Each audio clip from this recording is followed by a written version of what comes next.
একের মধ্যে একাধিক সংবাদ নিয়ে পূর্বাঞ্চল প্রতিদিনে আপনাদের সাথে রয়েছি আমি স্বপ্ন। বিস্তারিত সংবাদের আগে প্রথমে দেখে নেব হেডলাইন্স। মোদি, অমিত শাহ এবং স্থানীয় বিজেপি নেতাদের তীব্র সমালোচনা করলেন কংগ্রেস বিধায়ক সুদীপ রায় বর্মন। দীর্ঘ 60 বছর ধরে সমগ্র দেশে লুণ্ঠন রাজ করেছিল কংগ্রেস, বিস্ফোরক মন্তব্য জেলা বিজেপি মাইনরিটির নেতাদের। লোকসভা নির্বাচনের আগে বিগত বিধানসভায় রিকুইজিশন করা গাড়ির বিল দেওয়া না হলে গাড়ি বন্ধ রাখার হুঁশিয়ারি গাড়ি চালক ওনার্স অ্যাসোসিয়েশনের। বিজেপিতে যোগ দেওয়ার কৃষক মুক্তি সংগ্রাম সমিতি হাইলাকান্দির জেলা সভাপতি শরীফউদ্দিন মাঝার ভূঁইয়াকে বহিষ্কার করল সংগঠনটির কেন্দ্রীয় কমিটি। ধলাইয়ে কংগ্রেসের ধস, কংগ্রেস কর্মীদের বিজেপিতে যোগদান অব্যাহত। শ্রীভূমি ক্লাবের পক্ষ থেকে করিমগঞ্জে রামনবমী উৎসব উদযাপন। লক্ষ্মীপুর মহকুমার বিভিন্ন স্থানে উৎসাহ এবং উদ্দীপনার মধ্য দিয়ে আয়োজিত হল বাসন্তী পুজো। পাঁচগ্রাম টাউনশিপের রামজানকী মন্দিরে রামনবমী উৎসবের ব্যাপক সাড়া। এবারে চলে যাব বিস্তারিত খবরে।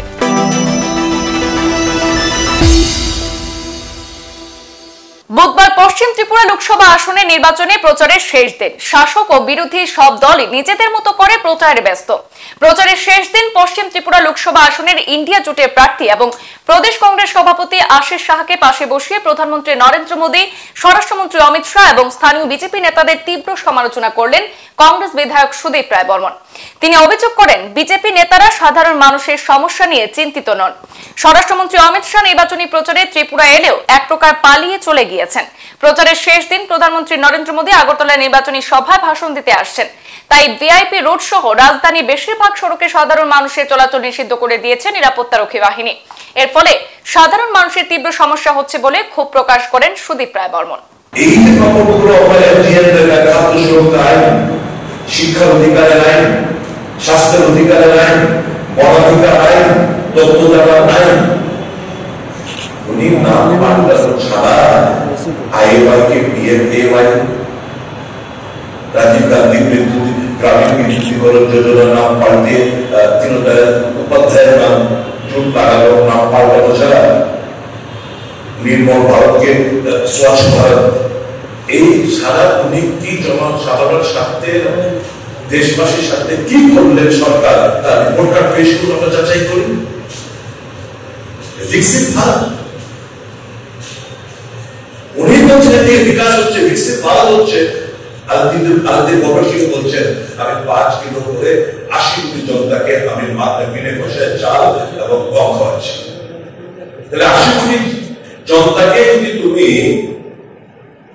চাল কিংবা গম বিনে পয়সায় বিনিময় করো, তাহলে হাও এটা বিকশিত ভারতবর্ষ বিকশিত কিভাবে হচ্ছে?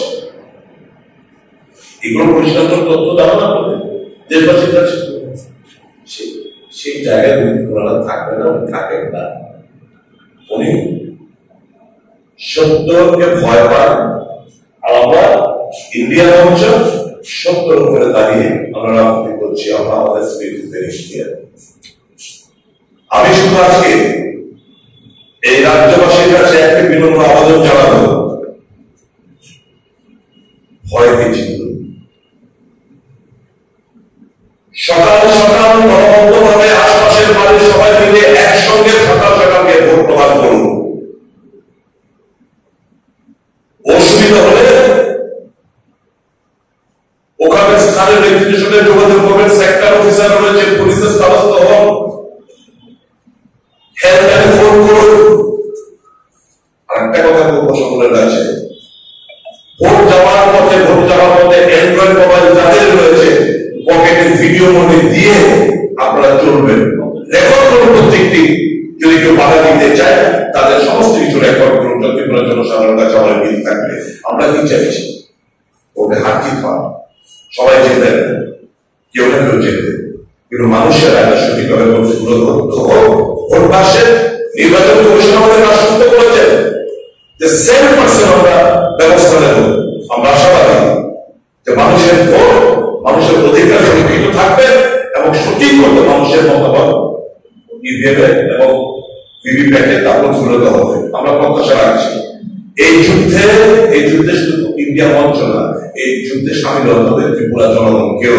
আমি জনগণের কাছে বিনম্রতার সাথে বের করছি, বিগত 60 বছর ধরে জাতি দাঙ্গা, হিংসা, বিদ্বেষ ছাড়া আর কোনো উপহার দেয়নি কংগ্রেস সরকার। কিন্তু বিজেপি ক্ষমতায় আসার পর থেকে সংখ্যালঘু মুসলিমরা সুরক্ষিত হয়েছেন। বুধবার কাছাড়ে বড়খলা সমষ্টির ভাঙ্গারপাড়, শিমুলতলা, বেওয়ারপাড় সহ বিভিন্ন এলাকায় মন্ত্রী পরিমল শুক্লবৈদ্যের প্রচারে ঝড় তুলতে বিজেপি কর্মী সভায় এমন মন্তব্য করেন জেলা বিজেপি মাইনরিটির সাধারণ সম্পাদক আব্দুল রাজ্জাক বরভূয়া। তিনি বলেন, হিন্দু মুসলিম দাঙ্গার মূল নায়ক কংগ্রেস। কংগ্রেস ক্ষমতায় থাকার সময় দেশে বিভিন্ন স্থানে সাম্প্রদায়িক দাঙ্গা হয়েছিল। নরেন্দ্র মোদী নেতৃত্বে গোটা দেশে একটিও দাঙ্গা হয়নি। রাজ্যিক বিজেপির সংখ্যালঘু মোর্চার সদস্য নুরুল আলম মজুমদার বলেন, আমরা এতদিন দাস হিসাবে ছিলাম, আমাদের অধিকার একমাত্র বিজেপি সরকার দিয়েছে, ফলে দিন দিন সংখ্যালঘু মুসলিমরা বিজেপিতে যোগ দিচ্ছেন। এছাড়াও বড়খলা বিধায়ক মিসবাহুল ইসলাম লস্করের ভূমিকা নিয়ে সরব হন শ্রীকুনা মন্ডল বিজেপির সভাপতি জয়প্রকাশ সিনহা। তিনি বলেন, বিগত দিনে জাতির দোহাই দিয়ে ভোট নিয়ে বিধায়ক হয়েছিলেন, কিন্তু কওমের স্বার্থে একটিও কাজ করেননি বলে মন্তব্য করেন। মুসলিমদের উন্নয়নে মন্ত্রী পরিমলকে বিপুল ভোটে জয় করার আহ্বান জানান সংখ্যালঘু নেতারা। ডাক্তার এপিজি আবুল কালাম মহাশয় তাই এমন এক মহান ব্যক্তিত্ব ছিলেন, কিন্তু কংগ্রেস জমানায় ওনাকে অন্ধকারে রেখে দিল। কিন্তু বিজেপি সরকার আসার পরে উনি একজন ভালো মানুষ এবং দেশের জন্য এক মহান ব্যক্তিত্ব, সায়েন্টিস্ট। কিন্তু মুসলিম হওয়ার কারণে এবং আমার ফিশারি সম্প্রদায়ের মানুষ থাকার কারণে কংগ্রেসে এই সম্মানটুকু দেয় নাই। কিন্তু আজকে এই সম্মানটুকু দিয়ে আমরা যারা মুসলিম সমাজ বা ফিশারম্যান সমাজ আমরা যারা আছি এদেরকে সম্মান দিয়েছে। খালি এপিজি আবুল কালামদের সম্মান দিতে না, পুরো ভারতবর্ষের মুসলমানদের এবং ভারতবর্ষের ফিশারম্যান সমাজকে সম্মান দিয়েছে। লোকসভা নির্বাচনের আগে বিগত বিধানসভার রিকুইজিশন করা গাড়ির বিল দেওয়া না হলে গাড়ি বন্ধ রাখার হুঁশিয়ারি দিলেন গাড়ি চালক ওনার্স অ্যাসোসিয়েশনের কর্মকর্তারা। এতে রিকুইজিশন করা গাড়ির ওনার্স এবং ড্রাইভাররা একত্রিত হয়ে এই অভিযোগ তুলে তারা পাওনা না দিলে আন্দোলনের সিদ্ধান্তের কথা জানিয়েছেন। তাদের অভিযোগ, বিগত 21-এর বিধানসভা নির্বাচনের বকেয়া টাকা আজ অব্দি পাননি তারা। এখন লোকসভা নির্বাচনেও তাদের গাড়ি রিকুইজিশন করা হয়েছে, কিন্তু বকেয়া দেওয়া না হলে তারা তাদের গাড়ি দেবেন না এবং গাড়ি চলাচল বন্ধ রাখবেন বলে হুঁশিয়ারি দিয়েছেন। 2021 যখন ইলেকশন হয়েছে তখন এমন হার্ড আসলো, মানে কোভিড-19 আসলো। কোভিড-19 থাকাকালীন আমরা ইলেকশন ডিউটি করছি। যখন সরকারের যে সময় ডিউটি লাগে আমরা সবসময় তারা ডাকেন, তো আমরাও আইয়া তারা রেসপন্স দিয়ে তারার লগে আমরা সহযোগিতা করি, আমরা ডিউটি করি। যেমন এই বছরও আমরা প্রায় 1 মাস হয়ে গেছে আমরা বর্তমানে ডিউটি করি। আর ডিউটি করি আর কিন্তু আমরা স্যার তারা আমরা কইছেন যে তোমরা বিল আই গেছে ফাইলি বাই। কিন্তু আগে আমরা যেমন ধরো কোনো গাড়ি 30% পাইছে, কোনো গাড়ি 20% পাইছে, কোনো গাড়ি 50%ও পাইছে। তা আমরা তারা কইছেন আর কোনো গাড়ি 1 টাকাও পাইছেও না, ইলাও আছে। তো আমরা কইছেন স্যার তারা ডিসি অফিসের স্যার তারা আমরা কইছেন যে তোমরা ইলেকশনের বিল আই গেছে, তোমরা বিল ফাইলি বাই, আপাতত 7-10 দিনের ভিতরে ফাইলি বাই। তো বিলটা ফাইলিং তখন আমরা তো আবার আশা করে গাড়ি দিছি। আজকে ইলেকশনের আর 10 দিন বাকি নাই, 7-10 দিন আছে, কিন্তু এখন পর্যন্ত আমরা ইলেকশনের বিল নাই। আর ইলেকশন ডিগ্রিওয়ার আগের দিন আবার কিছু আমরা লোকের যারা মানে অ্যাসোসিয়েশনও আছে, আমরা অ্যাসোসিয়েশনের লোকে জড়িত আছি, কিন্তু আমরা অ্যাসোসিয়েশনের আরও কিছু বাইন আছেন যারা তারার বিলটা আবার ক্লিয়ার ফাইলিছেন। আমরা যদি 21 তারিখের ভিতরে যদি গাড়ির বিল না দেন তা আমরা সবাই মিলিয়ে মানে খোয়া হয়েছে যে গাড়ির আর ডিউটি যাওয়া হইতো না। আমরা যেগুলো গাড়ি এখন বর্তমানে 100-150 গাড়ি ট্রান্সপোর্ট সেলে আদার যত সেল আছে সব সেলে বা এমনি আদার অফিসার লিয়ে যার জায়গায় ডিউটি করে সবে কইছে তারা গাড়ি বন্ধ করে নিব। তো এর লাগে আমি অনুরোধ করিয়া হইলাম যে আমরা ট্রান্সপোর্ট সেলের অফিসার তারার কাছে অনুরোধ হইলাম, মানে ডিসি স্যারের কাছে হইলাম যে আমরা অতি সত্ত্বেও যেরকম বিলটা আমরা জেলা হোক ওলা সুবিধা করে আমরা বিলটা যেরকম পাই। আমরা এটা বিলের মধ্যে তো কোনো জো নাই, এটা জেনুইন বিল আছে, আমরা জেনুইন বিল দেখি আমরা বিলটা আমরা যেরকম দেওয়া যায় ওরকম দেওয়া। কৃষক মুক্তি সংগ্রাম সমিতির হাইলাকান্দি জেলা সভাপতি শরীফউদ্দিন মাঝার ভূঁইয়াকে বহিষ্কার করল সংগঠনটির কেন্দ্রীয় কমিটি। কৃষক মুক্তি সংবিধান নীতি আদর্শ অবমাননা করে বিজেপি নেতাদের সঙ্গে গোপন বৈঠকের খবর চাউর হতে তাৎক্ষণিকভাবে বুধবার এক নির্দেশ জারি করে শরীফউদ্দিন মাঝার ভূঁইয়াকে বহিষ্কার করেন কেন্দ্রীয় সভাপতি রাজু বরা এবং দেবেন শর্মা। জেলা সভাপতি বহিষ্কারের পর বুধবার হাইলাকান্দি শহরে কৃষক মুক্তির হাইলাকান্দি জেলা সমিতির এক বর্ধিত কার্যনির্বাহী সভা অনুষ্ঠিত হয়। সভায় সর্বসম্মতিক্রমে কৃষক মুক্তির ভারপ্রাপ্ত জেলা সভাপতি হিসাবে বর্তমান কার্যকারী সভাপতি হিমাংশু গোস্বামীকে মনোনীত করা হয়। এদিন সভার পর এক সাংবাদিক সম্মেলন করে কৃষক মুক্তির জেলা সমিতির সাধারণ সম্পাদক ফরিদ উদ্দিন লস্কর এবং আমির হোসেন মজুমদার বলেন, বিজেপি সরকারের আমলে দেশের সংবিধান এবং গণতন্ত্র সংকটের মধ্যে পড়েছে। এই সংকটাপন্ন সময়ে কোনো দেশপ্রেমী মানুষ বিজেপিকে সমর্থন করতে পারবে না বলে মন্তব্য করেন কৃষক মুক্তির নেতা ফরিদ উদ্দিন লস্কর। এদিনের সভায় করিমগঞ্জ লোকসভা আসনে বিরোধী ঐক্যমঞ্চের সমর্থিত কংগ্রেস প্রার্থী হাফেজ রশিদ আহমদ চৌধুরীকে কৃষক মুক্তি সংগ্রাম সমিতি সমর্থন করছে বলে সাফ জানান ফরিদ উদ্দিন লস্কর। আজকে যে দায়িত্ব দেওয়া হয়েছে, আমি কৃষক মুক্তি সংগ্রাম সমিতির সব সদস্যকে এটাই অনুরোধ করব যে আমাকে সহযোগিতা করো, আমাকে সহযোগিতা করে আমাদের এই জেলা কমিটি, আমাদের জেলার আমাদের যে সংগঠন, সেই সংগঠনকে আরো শক্তিশালী করে তোলার সংকল্প নিয়ে আমি সবাইকে অনুরোধ করছি, আপনারা আমার সাথে সহযোগিতা করুন, আমরা এগিয়ে যাব। বর্ধিত কার্যনির্বাহ অনুষ্ঠিত হয়। আজকের সভায় কৃষক মুক্তি সংগ্রাম সমিতির সর্বসম্মতিক্রমে গৃহীত করা হয়। আমাদের বিগত দেশ সভাপতি ছিল সদরুদ্দিন মাজার বইয়া, উনি ওনার ব্যক্তি স্বার্থে বিজেপিতে যুক্ত হয়েছেন। আর উনি একটি বাইট দিয়েছেন যে ওনার সাথে কৃষক সংগ্রাম সমিতির আরো দুজন সাধারণ সম্পাদক কম সময়ের ভিতরে যে বিজেপিতে জয়েন করবেন, এটা সম্পূর্ণ মিথ্যা। আমি আমার ব্যক্তিগত হিসাবে কোনো রাজনীতিতে আজ পর্যন্ত যোগদান করি নাই এবং ভারতীয় জনতা পার্টির সমর্থনও করি নাই। নির্বাচনী প্রচারে ঝড় তুলতে মাঠে নেমেছে বিজেপি। ধলাইয়ে কংগ্রেসের ধস, কংগ্রেস কর্মীদের বিজেপিতে যোগদান অব্যাহত। বুধবার দক্ষিণ ধলাই এলাকার জামালপুর গাঁও পঞ্চায়েতের নারায়ণপুরে বুথ সভাপতি ফখর উদ্দিন বড়ভূঁইয়ার পৌরোহিত্যে বিজেপির এক নির্বাচনী জনসভা অনুষ্ঠিত হয়। সভা শেষে লালু মিয়া বড়ভূঁইয়ার নেতৃত্বে কংগ্রেস থেকে 138 জন সংখ্যালঘু সম্প্রদায়ের মানুষ বিজেপিতে যোগদান করেন। নবাগতদের দলীয় উত্তরীয় এবং টুপি পরিয়ে স্বাগত জানান বিজেপি নেতৃত্বরা। উন্নত ভারতবর্ষের স্বপ্ন, দুর্নীতিমুক্ত ভারতবর্ষের স্বপ্ন, সেই স্বপ্ন ধীরে ধীরে বাস্তব হতে যাচ্ছে। আজকের দিনে প্রত্যেকটা প্রকল্প পেতে গিয়ে কাউকে ঘুষ দিতে হয় না। আজকের দিনে প্রকল্পটা পেতে গিয়ে বিভাজন করা হয় না, বৈষম্য করা হয় না। কংগ্রেস আমরা দেখেছি এরা বিভাজনের রাজনীতি করেছে।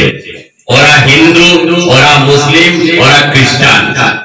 বিজেপি সবকা সাথ, সবকা বিকাশ, এই লক্ষ্যে কাজ করছে, এই মন্ত্র নিয়ে কাজ করছে। যার জন্য কিছু আগে প্রধানমন্ত্রী আবাসের কথা বলা হয়েছে। এই নারায়ণপুরে কিছুদিন আগে প্রায় শতাধিক প্রধানমন্ত্রী আবাস দেওয়া হয়েছে। কিছু ঢুকে গেছে টাকা, কিছু ঢুকবে। এইভাবে যদি ভাবতো যে এখানে আমরা 39টা ভোট পাই, শতাধিক গড় দেওয়ার কি প্রয়োজন? বিজেপি দেখে যে যাকে দেওয়া হচ্ছে ওরা পাওয়ার উপযুক্ত কি না। ওরা দল দেখে না কংগ্রেস করে না বিজেপি করে, ওরা হিন্দু না খ্রিস্টান না মুসলমান।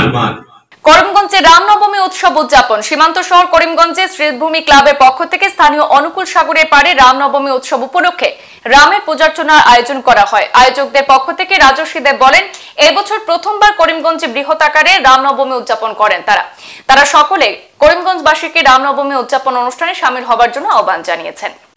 নমস্কার সবাইকে। আজকে রামনবমীর শুভ দিন। ক্লাব শ্রীভূমির পক্ষ থেকে সকল করিমগঞ্জবাসীদের রামনবমীর শুভ দিনে অশেষ শুভেচ্ছা জানাই। আজকে আমরা এই ক্লাব শ্রীভূমির পক্ষ থেকে করিমগঞ্জ শহরের সীমান্ত শহরের দিকে প্রথমবারের মতো রামনবমীর পূজা করিয়া তুলছি।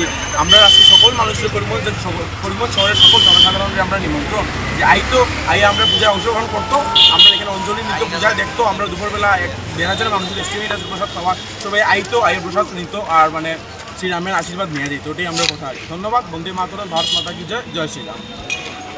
পূজা আমরা 3 দিন রাখবো। আজকে 17 তারিখ রাখবো, 18 তারিখ রাখবো, 19 তারিখে রাখবো। রাখি আমরা 20 তারিখে বিসর্জন আছে। আমরা বিসর্জন যাত্রায় সকল করিমগঞ্জবাসী নিমন্ত্রণ করি। প্রত্যেক বছরের নিয়ে এবারও লক্ষ্মীপুর মহকুমার বিভিন্ন স্থানে উৎসাহ এবং উদ্দীপনার মধ্য দিয়ে আয়োজন করা হলো বাসন্তী পুজো। এবার লক্ষ্মীপুর অঞ্চলে সার্বজনীন পুজোর চেয়ে বাড়ির পুজো বেশি। তবে সার্বজনীন পুজোগুলির মধ্যে লক্ষ্মীপুর শহরের ফরেস্ট অফিস সংলগ্ন পূজা হচ্ছে সম্পূর্ণ মহিলা পরিচালিত পূজা। উক্ত পূজা কমিটির সদস্যদের কাছ থেকে জানা যায়, দীর্ঘ 8 বছর থেকে মহিলাদের দ্বারা পরিচালিত হয়ে আসছে ফরেস্ট অফিস অঞ্চলের বাসন্তী পূজা। লক্ষ্মীপুর কাঁচাকান্তি কালীবাড়িতেও পুজোর আয়োজন করা হয়। ফুলের তল মধ্যবাজার সার্বজনীন বাসন্তী পুজোর আয়োজন করেছে কমিটি। লক্ষ্মীপুর পুরসভার চেয়ারম্যান মৃণাল কান্তি দাসের বাড়িতেও অন্যান্য বছরের মতো পুজোর আয়োজন করা হয়। তাছাড়া আসাম মণিপুর উন্নয়ন পরিষদের চেয়ারপারসন রীনা সিংহ এবং চিকিৎসক রঞ্জিত সিংহের বাড়িতে এবার বাসন্তী পুজোর আয়োজন করা হয়। তাছাড়া লক্ষ্মীপুর অঞ্চলে দিল্লি বস্তি, জিরিঘাট, বিন্নাকান্দি ঘাট, ছনবাড়ি সহ আশপাশের অঞ্চলের অনেক বাসন্তী পুজোর আয়োজন করা হয়েছে। রামনবমীতে অনেক ভক্তরা মণ্ডপে মণ্ডপে উপস্থিত হয়ে মায়ের দর্শন করতে দেখা যায়। এখানে লক্ষ্মীপুর ফরেস্ট অফিস অঞ্চলে মহিলা পরিচালিত দীর্ঘদিন থেকে বাসন্তী পূজার আয়োজন করা হয়ে আসছে। এবারও সেই ব্যতিক্রম নয়, এবারও এই পূজার আয়োজন করা হয়েছে। আপনি এই পূজা কমিটির কি পদে রয়েছেন? আমি সেক্রেটারি পদে রয়েছি। আচ্ছা, কত বছর থেকে এই পূজার আয়োজন করা হচ্ছে? আমাদের এই বছরে 8 বছর হয়েছে। 8 বছর। এখানে যে পূজার আয়োজন করা হয় সেটার অর্থ কোথা থেকে আসে? আমরা কালেকশন করি বাইরে থেকে, আমরা সবাই পাড়ার সবাই দেয়, আর সবাই আমরা সাহায্য সহযোগিতা করে। এবারের পূজার বাজেট কত ধার্য করা হয়েছে? বাজেট নেই, যা যেরকম হয় সেরকম প্রত্যেক বছর যেরকম হয়। ভক্তবৃন্দের আগমন বা উপস্থিতি কিরকম হয় এখানে? অনেক হয়, প্রচুর প্রচুর অনেক। এবারে পুরোহিতের দায়িত্বে কে রয়েছেন? এবারে পুরোহিতের দায়িত্বে সুশান্ত ভট্টাচার্য। পাঁচগ্রাম টাউনশিপের রামজানকী মন্দিরে রামনবমী উৎসবে ব্যাপক সাড়া। বুধবার সকাল থেকে পাঁচগ্রাম অঞ্চলের সনাতনী পুরুষ মহিলারা সারিবদ্ধভাবে পাঁচগ্রামে সুউচ্চ টিলায় অবস্থিত রামজানকী মন্দিরে পৌঁছে যান। আবহাওয়া প্রতিকূল থাকা এবং রামনবমী উৎসবে ভক্ত সমাগমে কোনো প্রভাব পড়েনি। প্রায় 6 বছর পর পাঁচগ্রাম টাউনশিপের রাম মন্দির প্রাঙ্গণ ভক্তদের সমাগমে ফের স্বমহিমায় ফিরে এসেছে। পাঁচগ্রামে কাছার কাগজ কল চলাকালীন প্রতি বছর রাম মন্দিরে পুজো অনুষ্ঠানে ভক্ত সমাগম জমে উঠছে। পেপার মিল বন্ধ হওয়ার পর রাম মন্দিরে তেমন পুজো অনুষ্ঠানের আয়োজন করা হয়নি। বহু বছর পর এবার ফের জমে উঠেছে ভক্তদের মধ্যে আনন্দ উল্লাস। এতে সামিল ছিলেন সনাতনী নেতৃস্থানীয় ব্যক্তিবর্গ সহ শুভাকাঙ্ক্ষীরা। দুপুর 1টায় মহাপ্রসাদ বিতরণ করে উৎসবের সমাপ্তি ঘোষণা করা হয়। প্রতিকূল থাকায় ভক্তবৃন্দের যেভাবে সমাগম হচ্ছে, মানে আমাদের আশা থেকেও অনেক বেশি হচ্ছে। আর সবার সহযোগিতায় মাত্র আমরা কয়েকদিন, মানে 2-3 দিনের মধ্যে আমরা এই প্রোগ্রামটি করেছি, তাই হয়তো কোনো ভুল ভ্রান্তিও থাকতে পারে। তাই আমরা সবার কাছে ভুল থাকলে যদি হয় তাহলে আমরা সবার কাছে ক্ষমা প্রার্থী। আর আগামীতে আমরা আরও সুন্দর করে করার চেষ্টা করব এবং আমরা আশা করি আপনাদের পুরো গোড়াগুড়ির মানুষের সাহায্য আমরা এবং সহযোগিতা পাবো। সংবাদ এই পর্যন্তই। ফিরছি পরবর্তী অন্যান্য আপডেট নিয়ে, সাথে থাকুন। ধন্যবাদ।